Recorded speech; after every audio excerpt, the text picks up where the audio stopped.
साबायखर थाबाय बयनिबो सिगाङाव आंनि दिनै बे इभेन्टआव नुजाफैनायनि थाखाय।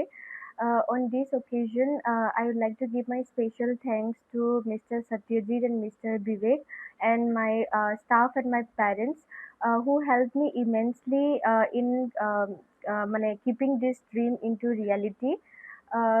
प्रथमाव आं आंनि एसे सिनायथि होनो सानदों। आंनि नामा डक्टर हेमलता दैमारी। आं सासे डार्मेटोलजिस्ट। आं आंनि MBBS खौ खालामदोंमोन Guwahati medical college and hospital आरो आं पोस्ट ग्रेजुवेटखौ खालामदों सिलचर मेडिकल कलेज एन्ड हस्पिटालाव। आं फेल'शिपबो खालामदों इन फेशियल एस्थेटिक्स एन्ड कस्मेटोलजि।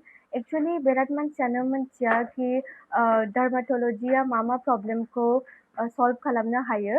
बिनि आं एसे एवेयारनेस होनो सानदों। डार्मेटोलजिखौ जों डिभाइड खालामनो हायो डार्मेटोलजि, भेनेरोलजि, लेप्रेसि।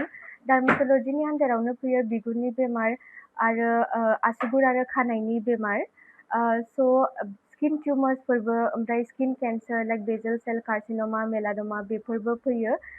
विटिलिग' जेखौनो होनो रग' फुरग'नाय बेमार आरो सरियासिसफोरबो फैयो।